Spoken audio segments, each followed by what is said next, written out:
क्रांतिकारी एक ऐसे योद्धा को स्मरण करने का दिन है जिन्होंने अन्याय के खिलाफ आवाज उठाई और अपने अधिकार के लिए अपने प्राणों की आहुति देने का काम किया।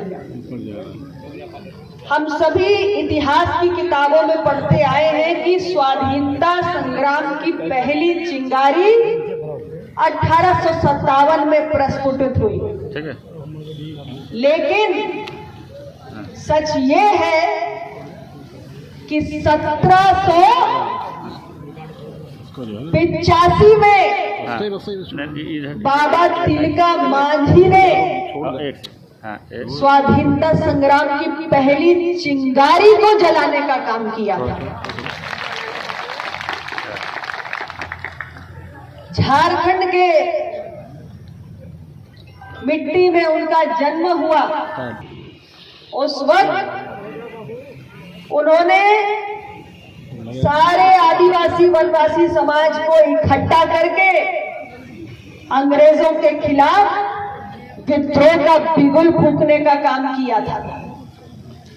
1770 में जब अकाल पड़ा था तो उन्होंने अंग्रेजों का खजाना लूटकर अपने वनवासी समाज में बांट के उनका जीवन बचाया था और अपने जल जंगल जमीन की रक्षा के लिए अपने आदिवासी भाइयों को एकत्रित करके उनको तीर कमान चलाने का प्रशिक्षण देके अपनी फौज तैयार की थी और उस फौज ने पूरी मजबूती के साथ अंग्रेजों के अन्याय और अत्याचार के खिलाफ अपने जल जंगल जमीन की रक्षा के लिए लड़ने का संकल्प लिया था। और उसके बाद लड़ते लड़ते एक दिन उन्होंने जब एक अंग्रेज जनरल को मार गिराया तो इन अंग्रेजों ने उन्हें सरेआम सूली पर लटकाने का काम किया था। वो पूरा जीवन अंग्रेजों के खिलाफ लड़े और कभी अन्याय के खिलाफ घुटने नहीं टेके। ऐसे महान सपूत को हम सभी आज श्रद्धा पूर्वक नमन करते हैं कि जिन्होंने अपनी मिट्टी की रक्षा के लिए अपने प्राण तक गंवाने का काम किया है। और हम सबकी जिम्मेदारी है कि आने वाली पीढ़ियां ऐसे महान स्वाधीनता संग्राम सेनानियों, क्रांतिकारियों के त्याग और बलिदान के बारे में जाने और उससे प्रेरित हो, ताकि हम इस देश की स्वाधीनता स्वतंत्रता को और इस देश के लोकतंत्र को हमेशा बचा के रख सके। और न केवल बचा के बल्कि दुनिया में सबसे बड़ा लोकतंत्र कहा जाता है भारत को। भारत को लोकतंत्र की जननी कहा जाता है। ये कहा जाता है कि भारत का जो लोकतंत्र है वो सबसे मजबूत है, लेकिन हम सबको निरंतर लोकतंत्र के और आजादी के महत्व को समझते हुए और ऐसे तमाम क्रांतिकारी जिन्होंने अपने जीवन को बलिदान कर दिया ताकि हम आप आजाद हवा में सांस ले सके, उनके जीवन से प्रेरणा पाते हुए इस लोकतंत्र की रक्षा और इस लोकतंत्र के सशक्तिकरण के लिए पूरा जीवन हमें अपना समर्पित करना चाहिए। तो आज के इस अवसर पर पुनः सभी की ओर से मैं तिलका मांझी जी को विनम्र श्रद्धांजलि अर्पित करती हूँ और उनके जीवन से प्रेरणा लेते हैं। अन्याय के खिलाफ वो लड़े, अपने अधिकारों के लिए वो लड़े और औरों को भी लड़ना सिखाया। और अपना दल क्या करता है? अपना दल भी वही करता है। अपने गठन से लेकर आज तक अपना दल अन्याय के खिलाफ आवाज उठाता है। गरीब, दलित, पिछड़े, शोषित, वंचित समाज के अधिकारों के लिए लड़ने का काम करता है। और आप जैसे लोग हमारी ताकत है, हमारी ऊर्जा है, हमारी ये सोच है। अपना दल निरंतर अपने उसूलों, अपने सिद्धांतों के प्रति संकल्पबद्ध रहते हुए उत्तर प्रदेश की तीसरी सबसे बड़ी पार्टी बनकर उभरा है। हमने संघर्षों का एक लंबा दौर देखा है, लेकिन कभी अपनी विचारधारा के साथ समझौता नहीं किया, और इसलिए समय जरूर लगा, लेकिन अपना दल आज उत्तर प्रदेश के सदन से लेकर देश की संसद तक में पहुंचा है, तो ये उसी लंबे संघर्ष का परिणाम है। और हमें संघर्ष करने की ऊर्जा आप लोगों से मिलती है। जितनी ऊर्जा आप सभी हमको देंगे, हम उतनी ही तेजी से संघर्ष करते रहेंगे। और संघर्ष करना है तो संगठन का विस्तार भी होना चाहिए। आज आप सभी लोग जो इस जनपद के कोने कोने से निकलकर, गांव-गांव से निकलकर यहां तक आए हैं, आज इस मंच से मैं यह भी आग्रह करना चाहती हूं कि आप सबके बीच में से ऐसे नौजवान निकल कर आए जो अपना दल के कारवां को आगे बढ़ाने के लिए अपना योगदान दे सकते हैं। कोई भी संगठन अपने लक्ष्य को तभी प्राप्त कर सकता है जब वो जमीन पर अपनी ताकत को बढ़ाता रहे। और अपना दल की लोकप्रियता निरंतर इतने वर्षों में लगातार बढ़ी है, कभी घटी नहीं है। और इसलिए हमारे चुने हुए जनप्रतिनिधियों की संख्या में लगातार वृद्धि हो रही है। और इसलिए अगर आम जनमानस के बीच में पार्टी की विचारधारा को लेकर इतना स्वीकारता है, तो यह भी जरूरी है कि और भी साथी समाज के बीच में से निकलकर संगठन का हिस्सा बने।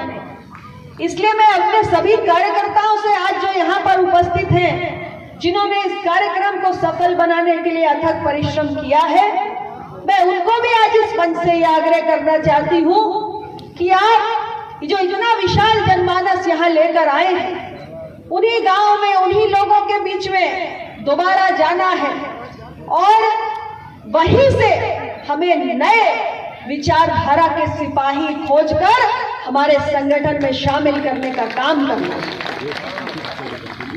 जिसकी आवाज कोई नहीं उठाता, उसकी आवाज उठाने का काम अपना दल करता है। समाज में जो भी वंचित है, दबा कुचला है, जिसको लगता है कि उसकी आवाज उठाने वाला कोई नहीं है, उसका अपना दल में स्वागत है। और मेरे कार्यकर्ताओं को मैं कहना चाहती हूं कि ऐसे हर एक व्यक्ति को संगठन से जोड़ने का काम आपका काम है। आपको जनता और पार्टी के बीच में एक सेतु बनकर कार्य करना है। आम जनमानस के बीच में आज ही नहीं, इसके बाद भी और निरंतर लगातार बने रहना है और लोगों के बीच में हमारी पार्टी की विचारधारा को पहुंचाना है। कैसे हम विधानसभा से लेकर देश की संसद तक और सड़क पर जहां भी अपना दल होता है, दबे कुचले वंचित समाज के हक के लिए आवाज उठाने का काम करता है। वो हर एक मसला जो दबे कुचले माध्यम से आप विधानसभाओं की कार्रवाई देखते हैं, आप देश की संसद की कार्रवाई को भी देखते हैं, और आप ये जानते हैं कि जब भी पिछड़ों के, दलितों के हक से जुड़ा हुआ कोई भी विषय उठा है, अपना दल ने पूरी मजबूती के साथ उस विषय के लिए लड़ाई लड़ी। लेकिन मैं फिर कहना चाहती हूं कि हम इस लड़ाई को और मजबूती से तभी लड़ पाएंगे जब आप सबका हमें साथ मिलेगा। और ये साथ मांगने के लिए निरंतर हम सब आपके बीच में आते रहते हैं।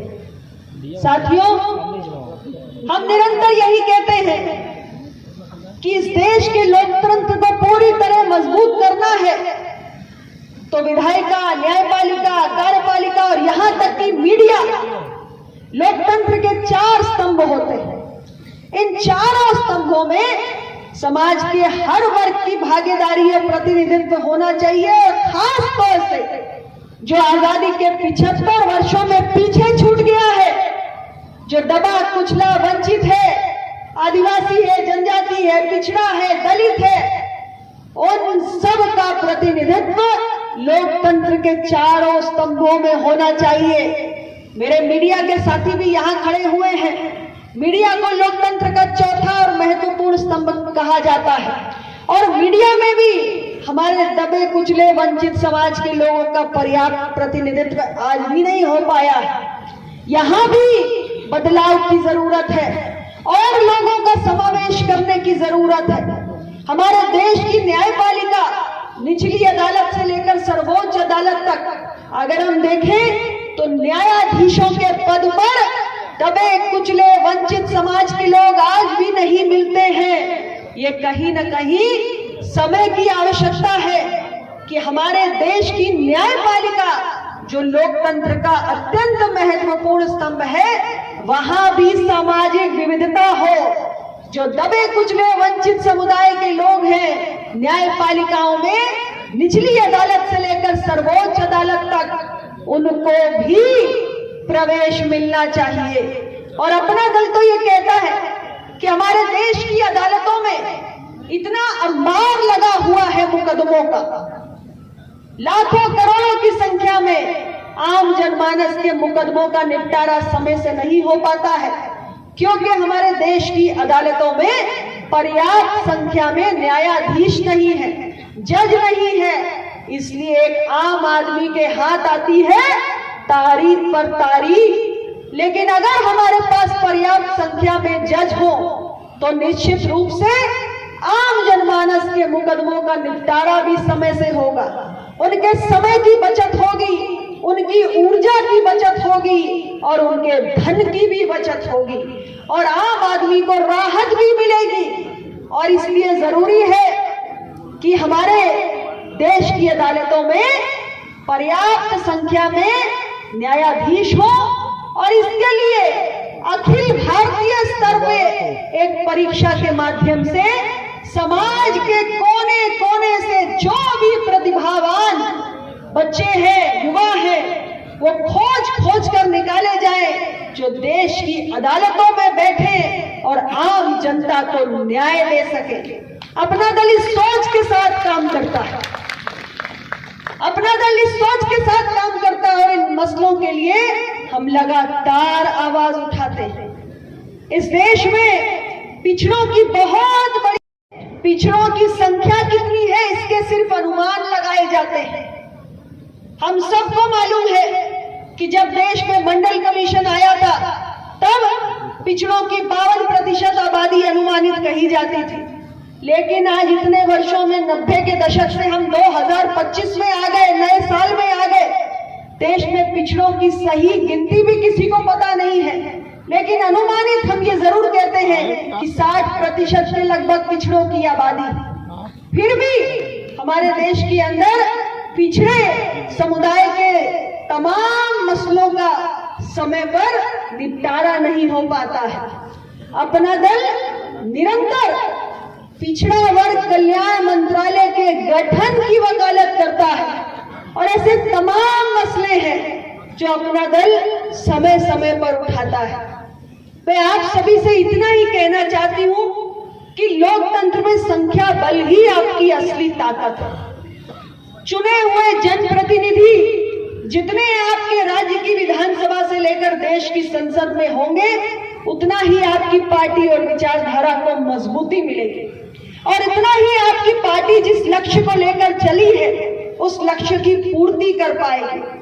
अभी निश्चित रूप से समय के साथ अपना दल की ताकत बढ़ी है, लेकिन इतनी बड़ी ताकत नहीं हुई है कि अपना दल जिन मसलों के लिए संघर्ष कर रहा है उनको हम पूरा कर सके।